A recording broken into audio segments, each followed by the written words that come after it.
پاک بھارت کشیدگی جو ہے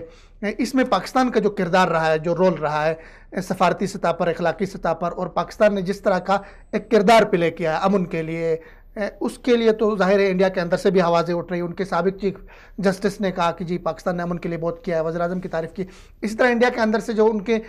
بہت زیادہ جو ہے، میں اگر نام لے لوں رامیش کمار، اور بہت زیادہ ان کے صحافی اور میڈیا بول رہا ہے، انہوں نے شکریہ ادا کیا پاکستان کا۔ تو اس سب سیناریو میں پاکستان کا جو کردار امن کے لیے،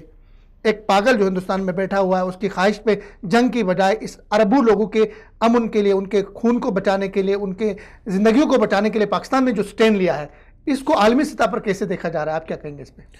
ایشیا کے اندر لگ بھگ پاکستان اور انڈیا ملا کے یہ تقریباً 1.25 ارب یا 1.5 ارب کی آبادی بنتی ہے۔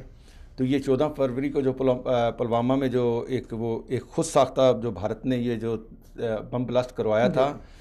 اور اس کے پیچھے جو تھا ایک سوچ تھی کہ میں اپنا الیکشن کمپین، جس کا 3 مہینے پہلے بھی پاکستان ذکر کر چکا تھا، یہ کسی ٹائم بھی کوئی بھی ایسی حرکت کر سکتی ہے کہ جس سے جو ہے کہ علاقے کی جو سیاست صورتحال وہ ساری جو ہے وہ ایک دم ہجان آ سکتا ہے اس علاقے کے اندر، اور واقعی انہوں نے وہ کر دیا۔ پھر بلا سوچے سمجھے ودن 2 آور انہوں نے سارا بلیم جو ہے پاکستان کے وہ جیش محمد پہ لگا دیا اور مولانا اظہر پہ لگا دیا، اچھا بغیر کسی تحقیق کے۔ پھر اس نے ان کو بڑھاوا دیا، اس کو اسی ٹائم ہی ہمارے سعودی عرب سے ولیعہد سلمان بن عبدالعزیز صاحب پاکستان تشریف لائے ہوئے تھے، تو 2 دن وزیر اعظم صاحب اور پاکستانی جو تھے انہوں نے متوجہ کی کہ پاکستان اپنے خصوصی مہمان کے ساتھ، اور ظاہر ہے بیک ڈور پہ تو وہ کر رہے تھے لیکن انہوں نے بیان نہیں دیا تھا۔ تو 3 دن کے بعد ہمارے وزیر اعظم نے بیان دیا، اور انہوں نے بڑا چھوٹا مختصر ایک بیان دیا، اور انہوں نے صاف کہا کہ اگر آپ ہمیں ثبوت دے دیں ہم تعاون کرنے کو تیار ہیں، آپ کے ساتھ مشاورت بھی کریں گے، اور اس کے اگر کوئی خدا نخواستہ اس کا پاکستان کے اندر کسی قسم کا کچھ ملا تو ہم اس کی بےخونی کریں گے اور آپ کے ساتھ کارروائی کریں گے۔ آپ ہمیں ذرا تھوڑا سا اس کے متعلق جو بھی آپ کے پاس ایویڈنس ہے وہ ہمیں مہیا کر دیے جائیں۔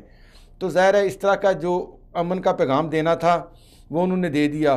ظاہر ہے ان کے ذہن میں تو ایک خمار تھا، انہوں نے جو اپنی وہ پلاننگ کی ہوئی تھی، ان کا یہ مقصد تو نہیں تھا کہ ہم خود ہی خود ساختہ کرا کے 2 منٹ کے بعد اس کو کیس کو ٹھنڈا کریں۔ ان نے اس کو جو ہے نا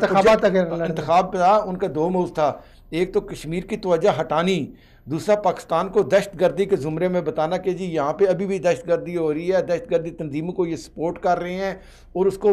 یہ پھیلا رہے ہیں۔ ان کا مقصد کوئی بھلائی نہیں تھا، وہ خیر سے کی توقع تو ہو نہیں سکتی نا دشمن سے۔ چلو وہ سب کچھ ہوا، انہوں نے سارا ڈرامہ کر دیا، بالاکوٹ کا بھی ڈرامہ کر دیا، اس کے بعد ہم نے جہاز بھی گرا دیا۔ اب اس کے بعد جو ہے صورتحال یہ ہوگی، اس کے جہاز بھی گرانے کے بعد اب صورتحال جو ہے وہ ڈائیورٹ ہو گئی۔ اب وہاں پہ وہ پوچھتے ہیں جی وہ